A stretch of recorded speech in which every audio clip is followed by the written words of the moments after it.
Raise your hand if you believe you know the actual meaning of feminism. Okay. Well, according to Merriam-Webster Dictionary, feminism is the belief in and advocacy of the political, economic, and social equality of the sexes, expressed especially through organized activities on the behalf of women's rights and interests.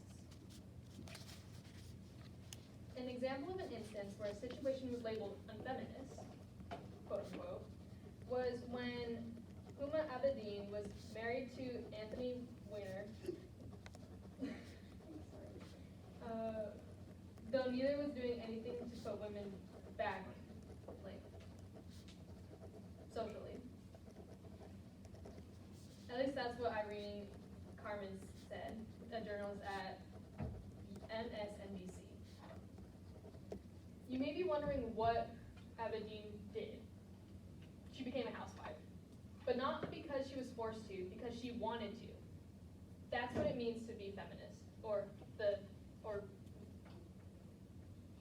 it's being able to have the same opportunities as men, but still being able to choose what you want to do. This leads me to what I'll be talking about today. Today, I'll be discussing why schools should be required to teach students about the history and social meaning of feminism. I'm able to be talking about this topic because I have had to educate other feminists who were just anti-men about what it means to actually be a feminist. And I've also been researching the history and the meaning of feminism for the past 3 weeks. So, why am I even talking about this? Why am I talking about feminism?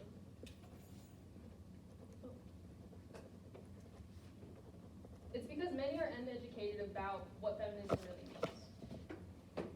According to Kathy Caprino, a senior contributor at Forbes, states that today many people believe that feminism is just trying to create the sameness between men and women, and since that men and women aren't the same biologically, there can be no equality between them. To add to that, 1 in 3 men globally believe that feminism does more harm than good. However, that's not the case. In the early 1900s, the word was coined for the women's suffrage movement. But the movement itself has been going back since the early 1800s, or the mid 1800s.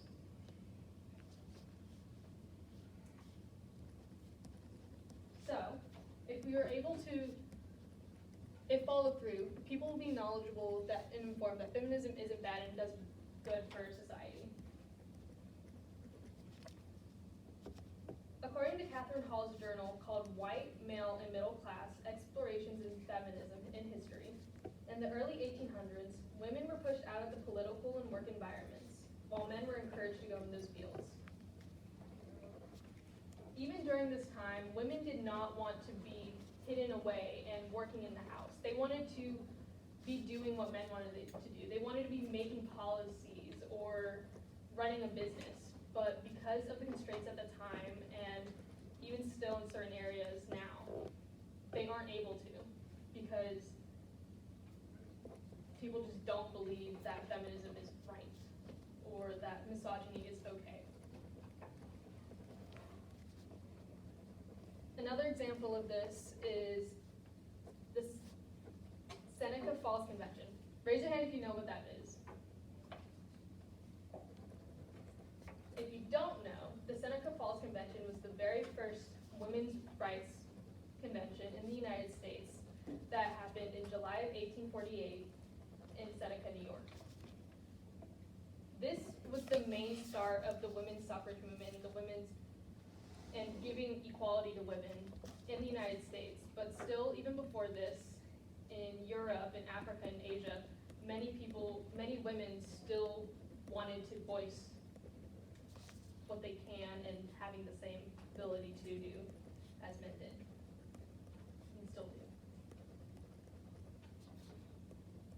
Because of this, and if we teach that feminism isn't bad, it'll show that feminism isn't just, quote, angry women that is used to toss around what feminism is.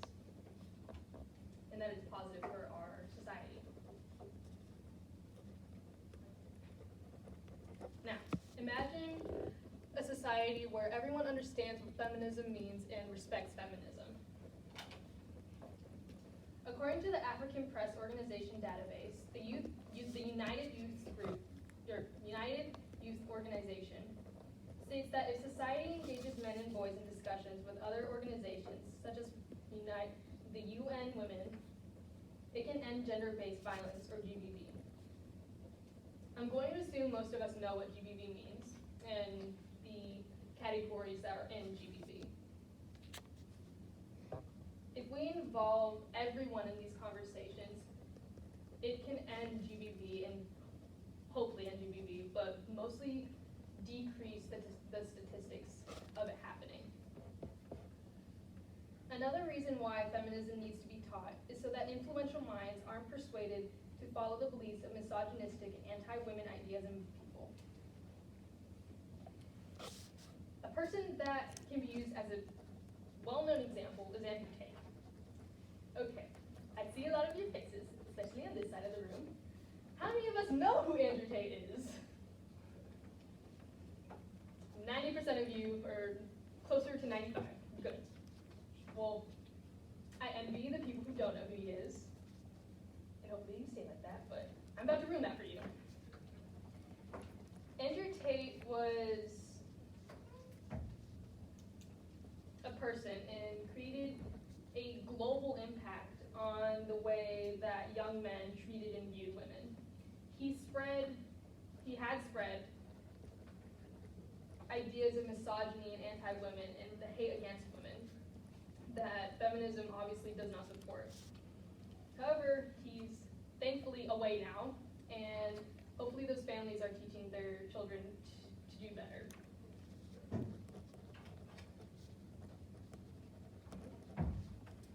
Now, you may be wondering how we can get this done, to have our schools actually tell us and inform us what feminism is. You can go to the school board. With so many people urging that this movement and idea needs to be listened to, they can change. Think of what happened over the summer with the dress code. Because so many people advocated for a more relaxed dress code, that happened. My name is Kara, and thank you for listening.